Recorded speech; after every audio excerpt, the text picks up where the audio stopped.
jadi psikolognya udah 2014 tuh tahun. Lumayan lama juga ya Mbak. Lumayan.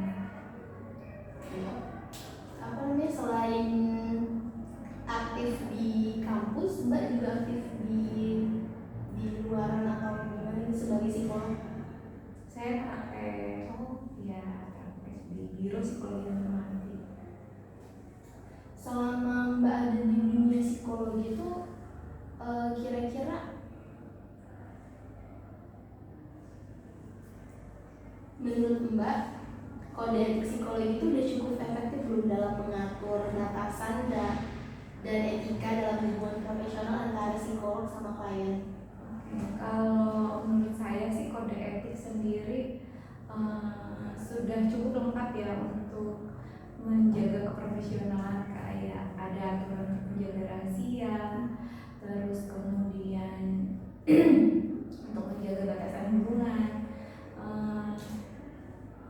Mungkin yang belum batasan-batasan seperti apa yang boleh dikomplain sama klien dan lain sebagainya, itu sih kayaknya kalau di dunia medis itu kan malpraktek itu jelas ya batasannya. Nah mungkin itu sih yang masih agak ambang gitu, yang masih agak subjektif ya, jadi tergantung kliennya ngerasa oke atau enggak, lebih ke situ. Cuman kadang-kadang juga kan klien kayak nggak tahu kan, karena kan mental tuh sulit diukur kan, kayak gitu sih mungkin. Tapi kalau overall menurut saya kode etik sudah cukup menjaga hubungan profesional antara psikolog dan klien. Mungkin karena apa namanya,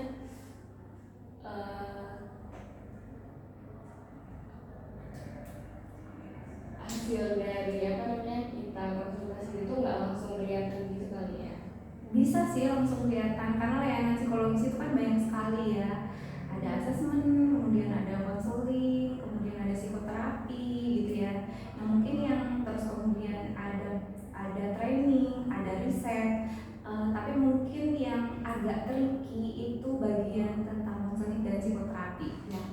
Di situ sih karena metodenya banyak, terus validitas dan reliabilitasnya juga tergantung kemampuan atau kompetensi gitu ya si psikolognya gitu, dan mungkin klien juga nggak tahu batasan ini oke dan nggak oke-nya itu seperti apa gitu ya, ada subjektivitas juga di situ. Mungkin itu sih yang agak sulit diukur ya gitu. Meskipun kalau saya pribadi, saya harus memastikan klien ketika keluar dalam kondisi emosi yang lebih baik daripada saat dia masuk. Kayak lebih penting dan gitu. Saya biasanya minta ukur sih di SUD-in berapa emosi positif dan negatifnya gitu. Jadi setidaknya itu buat saya meminimalisir tadi ternyata klien keluar itu lebih oke daripada masuk, karena kan tricky ya kalau misalnya tentang konseling itu, apalagi case-case traumatologis gitu ya, ketika kita buka kita oker-oker gitu kan pasti emosinya jadi tidak stabil. Nah ketika keluar itu kalau buat saya keluarnya itu mereka harus kita stabilin lagi meskipun kita harus oker-oker lukanya. Itu yang tricky. Kalau yang lain overall udah oke. Terus gimana sih Mbak cara Mbak tuh kayak mendefinisikan kalau misalnya ada hubungan ganda dalam konteks hubungan antara klien sama psikolognya, terus gimana cara Mbak menghindari adanya potensi konflik dalam situasi yang seperti itu? Oke. Ini hubungan ganda berarti kita udah kenal ya sama kliennya. Nah itu balik lagi, klien itu kan gak hanya yang dalam tanda kutip sakit ya gitu, tapi klien itu juga ada yang dari instansi gitu-gitu kan. Kalau dari instansi terus atau kelompok gitu ya, atau itu lebih ke untung ruginya sih gitu yang dipikirkan, atau resiko akan terjadi konfliknya itu di analisis dulu gitu ya, dan apa yang bisa kita lakukan untuk ketika resiko ini akan muncul. Sebenarnya ini lebih, kalau majemuk nih ada keuntungannya, kita udah tahu orangnya nih ya gitu ya. Oh ini tipenya gini nih kalau kita selip di sini dikit gitu itu bisa panjang. Nah mungkin dilihat keuntungan risikonya bisa ditangani atau enggak itu kalau yang untuk apa ya dalam tanda kutip itu biasanya tuh training assessment yang melibatkan orang banyak gitu kayak proyek gitu ya. Orang yang dikenal. Iya betul. Kalau pemeriksaan terus hubungannya personal, tadi kita mampu nggak transferan gitu ya. Jadi saya pribadi itu ini saya bisa objektif nggak gitu ya. Saya ada kecenderungan emosi atau enggak sama si yang akan kita periksa gitu ya. Gitu. Kalau misalnya kayaknya objektivitas saya nanti bisa kabur deh. Iya, saya refer ke rekan yang lain. Tapi kalau misalnya oke, aman, tidak akan terjadi transferan, saya masih tetap objektif, saya tetap lanjutkan. Jadi dilihat lagi sih resikonya dan kondisinya saya. Oh berarti itu masih kayak tergantung seberapa dekat makanya gitu ya? Betul, kedekatannya sejauh apa, ada ikatan emosional yang sejauh apa gitu. Karena itu kan juga akan mempengaruhi objektivitas gitu. Itu apalagi terkait dengan asesmen atau pemeriksaan yang akan diberikan kepada pihak lain gitu ya. Tapi kalau dia bentuknya konseling, psikoterapi, saya ada tendensi emosi atau enggak gitu karena dalam tanda kutip kita manusia, kalau misalnya dekat kita masih bisa objektif nggak ya, bisa menjaga emosi kita untuk tetap empati bukan simpati gitu ya gitu. Nah batasan-batasan itu yang biasanya saya ukur gitu sih untuk melanjutkan atau merefer pada saya. Itu tadi kan ada apa refer kliennya Mbak. Kalau menurut Mbak itu kapan sih waktu yang tepat buat apa? Refer. Balik satu, kita punya kompetensi atau tidak untuk menangani kasus tersebut gitu ya. Di awal kadang-kadang klien nggak bilang, meskipun ada form klien nggak bilang keluhannya secara detail gitu.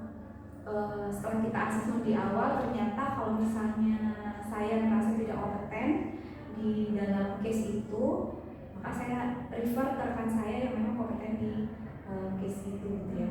Awal keluhannya misalnya saya sedih berkepanjangan gitu. Bayangan kita di awal ada depresi di situ. Ternyata pas asesmen kok ada gangguan kepribadian gitu ya misalnya. Nah, ketika saya merasa oh saya nggak mampu nih pada gangguan kepribadian yang ini gitu, saya refer kayak gitu. Terus kemudian yang kedua, kadang-kadang psikolog tetap punya trust issue ya gitu. Nah, ketika kita udah dalam tanda kutip ada nih hubungannya gitu ya, yang kadang-kadang itu bisa men-trigger kita pribadi, saya juga refer gitu sih. Kayak misalnya kita lagi nggak oke di misalnya kayak kemarin saya nggak oke di bidang griefness gitu ya, terus ternyata kliennya tuh lagi griefness gitu. Nah, oh saya nggak bisa nih griefness gitu karena akan ngaruh juga kan ke mental saya gitu sih.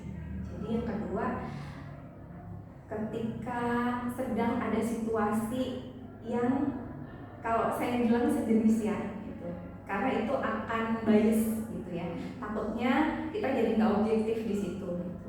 Terus yang ketiga, ketika kita treatment itu kita evaluasi terus tidak efektif, tidak ada kemajuan, maka biasanya saya akan menawarkan kepada klien, kita kan punya goal A gitu, tapi goal kita tuh masih di step ini, tidak ada kemajuan, apakah mau ganti psikolog? Biasanya saya menawarkan seperti itu gitu sih. Itu ketika kliennya setuju, kita akan refer gitu.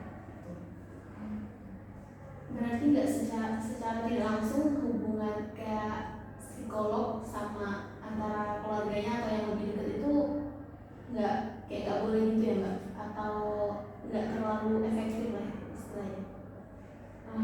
Kalau kan kayak kita dia juga kalau kita lihat Iya. sama si orang itu nggak bisa dipukul rata sih, meskipun kalau dulu kode etiknya dulu tuh nggak boleh ya kalau ada hubungan intimasi gitu ya, kalau pasangan atau mantan atau apa namanya klien gitu ya. Tapi kalau sekarang sih kayaknya kalau kita dianggap mampu ya tadi ya secara objektif, kita nggak bias gitu, terus kita masih bisa memisahkan, kita nggak akan transfer dan kayak gitu sih oke sih gitu. Jadi tergantung. Kalau misalnya gini kan pertama awalnya nggak saling kenal gitu kan, terus tiba-tiba nanti pas di pertengahan ini si klien itu kayak ada ini yang lain gitu, itu gimana gitu? Maksudnya ada Asmara. oh jatuh cinta gitu ya. Iya, Ke psikolognya. Jadi nembak psikolognya Iya. ya. Karena dia kayak ngerasa bantu kayak gitu. Kalau dia sampai mengungkapkan gitu ya, kalau sampai mengungkapkan dan mengganggu si psikolognya ini merasa terganggu akhirnya tidak nyaman ya nggak apa-apa di refer gitu ya, di refer nggak apa-apa gitu. Tapi kalau misalnya psikolognya anteng aja, nggak karu dan masih tetap objektif dan hasilnya tadi ya, keuntungan hasilnya tuh masih efektif dan lain sebagainya gitu ya, ya sebenarnya nggak apa-apa sih gitu. Yang penting kan kayak kalau dia cuma nembak kan berarti si psikolognya nggak nerima kan dan tetap stay cool aja gitu, nggak ngaruh apa-apa gitu, kayak gitu sih. Jadi kalau keuntungannya masih lebih banyak, psikolognya ngerasa oke, bisa oke ya nggak apa-apa. Tapi kalau psikolognya nggak nyaman terus jadinya bias, akhirnya salah satu tidak nyaman. Kalau tadi si kliennya nih ternyata oh ya nggak bisa gitu ya, terus akhirnya dia punya perasaan-perasaan negatif terhadap psikolognya ya di refer juga gitu. Jadi harus dilihat dari kedua belah pihak gitu. Jadi nanti didiskusikan lagi sejauh apa masih oke apa enggak, masih nyaman apa enggak. Tapi biasanya kalau udah ada si jatuh cinta itu akhirnya membuat tidak nyaman ya overall gitu. Jadi ya boleh di refer meskipun balik ke psikolog masing-masing ya. Tapi saya nggak pernah ya ke psikolog. Jadi masih aman. Aman kalau terlihat dependen banyak, tapi kalau sampai kayak tadi mengutarakan cinta dan lain sebagainya aman sih. Itu kan di hubungan antara psikolog sama kliennya. Terus kalau di institusi cara Mbak untuk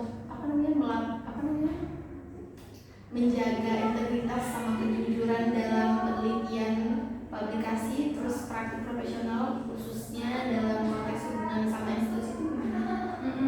Ini agak lumayan ya, biasanya ada konflik-konflik yang mereka minta pemeriksaan, tapi ternyata hasil pemeriksaannya tuh nggak sesuai ekspektasi gitu ya. Biasanya wajar sih kalau emosional yang muncul ya kita dengerin aja dulu. Loh kok hasilnya gini?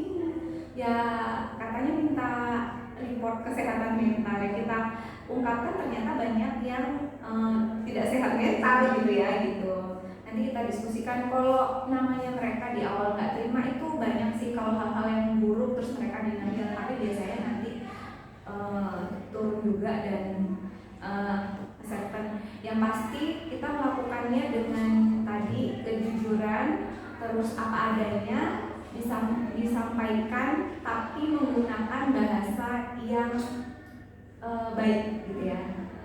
Jadi mungkin poinnya adalah menyampaikan dengan bahasa yang mereka bisa terima, baik bahasa tulisan maupun bahasa lisan. Kadang-kadang tuh kalau lisan aja itu mereka nangkapnya ujungnya aja gitu ya, tapi kita coba untuk jelaskan dengan bahasa lisan. Jadi maksudnya itu begini, saya juga pernah tuh terjadi seperti itu gitu ya, instansinya kayak nggak menerima kritikan bahwa oh iya dari hasil asesmen ada poin-poin yang harus diperbaiki, sebaiknya diperbaiki dari atasan, dari tim leader dan lain sebagainya. Nah, atau saya kena kan gitu. Nah, tapi kita sampaikan bahwa persepsi yang di awal itu bukan tentang hadiah aja gitu, tapi misalnya oh ya bagus ya kamu udah mengerjakan itu maksudnya. Jadi selain kita juga menjelaskan sih gitu, itu untuk meminimalisir. Yang kedua tentang publikasi, biasanya kalau di publikasi hasilnya buruk gitu ya. Nah kita tanya dulu, tapi tidak untuk dengan merekayasa data ya, tetapi dengan misalnya akhirnya kita diskusi kesepakatan yang akan dipublikasi yang bagian mana nih gitu ya. Sehingga mereka juga jadi tetap nyaman. Kalau dipublikasi itu kan pihak luar jadinya harus tahu gitu ya. Kalau misalnya itu berupa penelitian ya berarti kan kita harus menjaga rahasiasi individu-individunya kayak gitu. Tapi kesepakatan juga sama. Karena takutnya kalau kita publikasi ternyata itu negatif, menimbulkan citra negatif yang akhirnya misalnya dia penjualan pelayanan kan jadi turun. Nah itu kan resikonya, sehingga kita harus diskusikan itu dengan sangat matang. Jadi kalau misalnya buruk-buruk poin apa nih yang mau kita ambil, yang mau kita keluarkan keluar. Jadi sebelum dipublikasi itu sudah pasti bakalan ada musyawarah sama institusi buat yang mana aja yang boleh dipublikasiin dan yang enggak. Iya, dengan tetap menjaga data yang original ya, tidak dimanipulasi. Kemudian gimana sih Mbak cara Mbak tuh kayak sebagai psikolog itu menangani isu sosial seperti kekerasan dalam masyarakat gitu? Kekerasan apa nih? Kekerasan Kan banyak yang kekerasan fisik, seksual, kekerasan dalam rumah tangga, kekerasan dalam pacaran, kekerasan seksual. Iya, emang ini satu hal tantangan ya, kekerasan seksual.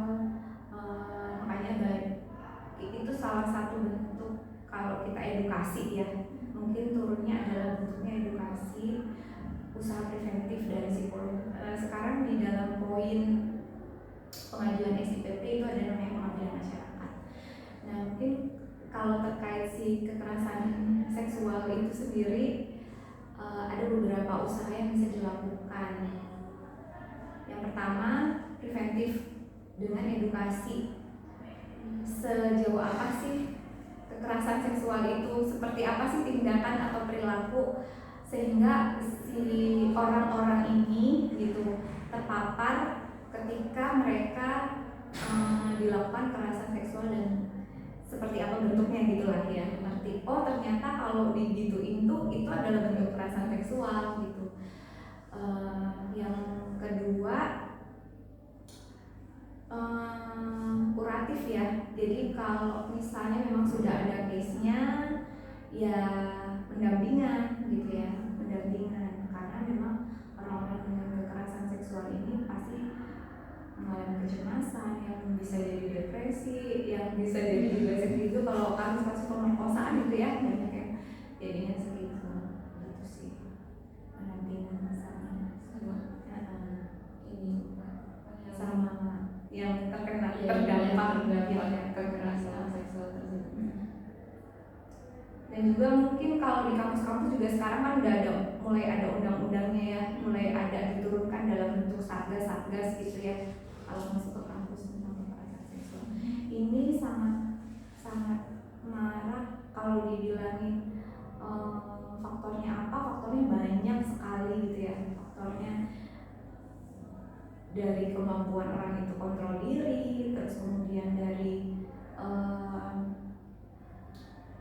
religiusitas mungkin ya, tapi meskipun ternyata yang melakukan juga religius gitu ya gitu.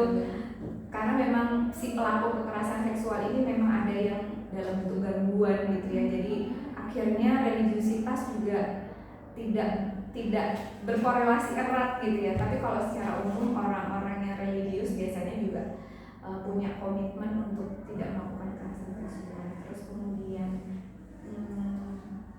media sosial yang menstimulasi orang-orang untuk membangkitkan gitu ya, membangkitkan hasrat seksualnya gitu, yang akhirnya ketika dia belum mampu dalam segala hal, ya dia akan melampiaskan pada orang-orang yang lebih lemah seperti itu. Makanya banyak si korban ini adalah anak kecil gitu ya bentuknya, karena memang mereka belum punya power gitu. Anak kecil, terus kemudian atau orang-orang yang mungkin akhirnya miskin dalam tanda kutip, mereka merasa lebih powering kan ketika ketemu sama orang-orang yang lebih miskin kayak gitu, atau orang-orang yang juga punya kekuasaan untuk sama yang di bawahnya gitu ya, gitu sih. Tapi kalau ngomongin kekerasan seksual itu emang sekarang marak dan terjadi di mana aja, dan tidak ada akhirnya korelasi antara profesi, pendidikan, terus kemudian apa lagi, religiusitas, status sosial tuh enggak, karena akhirnya yang melakukan tuh juga enggak dari dia, betul, dari kalangan institusi pendidikan juga ada gitu ya, dari pemuka agama juga ada gitu ya gitu. Terus apalagi di perusahaan-perusahaan juga banyak yang terjadi seperti itu sih pandangannya terkait kekerasan seksual. Mungkin yang saya bisa lakukan ya tadi edukasi sama membantu orang yang datang untuk mendampingi. Berarti dalam konteks ini tuh yang butuh pendampingan itu bukan cuma korban ya Bang, tapi pelakunya juga Iya, diberi. betul. Apalagi makanya kalau misalnya dia sudah dalam tahap kriminal, dia asesmen dulu. Ini tuh apa, kepepet kan gitu ya. Misalnya jauh dari istrinya kayak gitu-gitu kan, atau memang yang sudah langganan gitu, yang memang melakukan pelecehan seksual dalam berbentuk-bentuk yang akhirnya tidak normal gitu. Gitu sih. Jadi dibantu juga, idealnya mereka ini juga bermasalah gitu, jadi memang harus ada intervensi juga menolong, tapi nggak bukan menolong ya bahasanya, agar mereka tidak menjadi predator ya.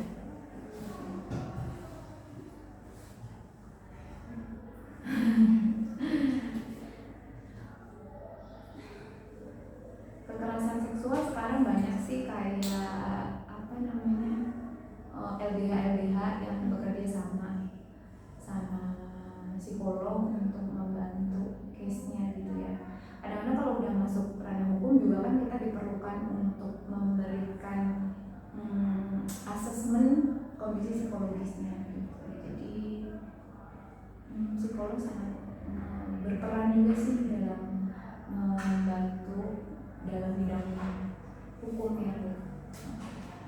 Sekarang kan lagi banyak kasus yang antara ibu kandung sama anaknya yang lagi viral sekarang. Itu gimana sih? Kok bisa? Padahal itu kan anaknya sendiri gitu. Oh juga ada Ibu ke anaknya. ibu anaknya. Iya, itu kan hubungannya namanya apa tuh kalau keluarga, incest. Incest. Karena kan kalau anak itu tidak berdaya lah ya intinya, tapi balik lagi kita harus cek kejiwaan ibunya gitu ya, apakah memang ada gangguan ketimpangan seksual akhirnya dia kepada anak-anak, pedofilia. Terus kalaupun seberapa jauh juga ya, maksudnya apakah anaknya aja atau ada anak-anak lainnya, ternyata udah nggak ada anak lain jadi anaknya gitu ya. Untuk tahu kenapa detailnya harus asesmen, tetapi kalau secara teoritis kenapa bisa karena pedofilia. Yang kedua,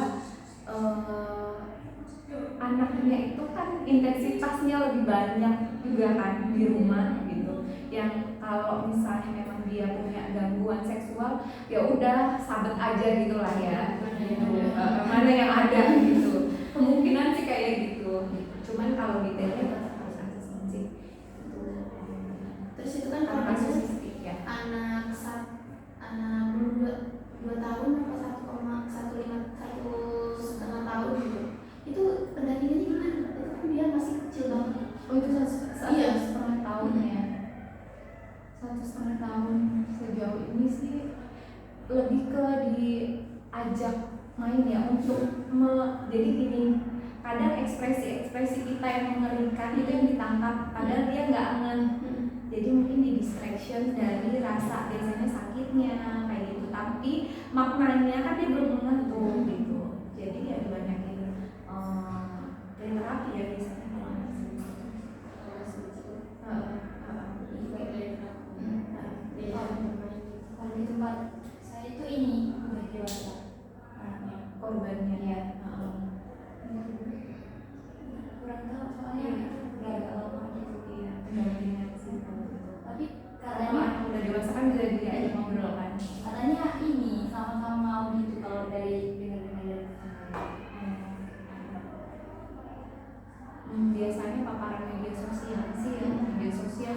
film porno atau pornografi itu sangat mudah diakses. Klik iklan, bahkan iklan pun banyak pornografi ya. Iklan apa tuh, judi online, iklannya apa coba, kan cewek-cewek pose-pose dan baju yang banyak menstimulasi ya kan, penglihatan. Gitu sih. Kadang-kadang itu yang namanya yang nggak masuk di akal tuh ya itu anak kandung sama orang tua Gangguan sih Iya. pasti. itu udah pasti gangguan. Iyalah. Iya sih. Iya, yang pertama orang dewasa ke anak-anak aja tuh udah masuk pedofilia. Yang kedua itu terus incest, ya kan, saudara gitu.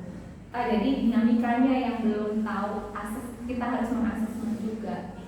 Sebenarnya apa yang ada di pikirannya dia terkait dengan seks. Dan itu menyakiti kan, atau ada psikopatnya juga nggak tahu.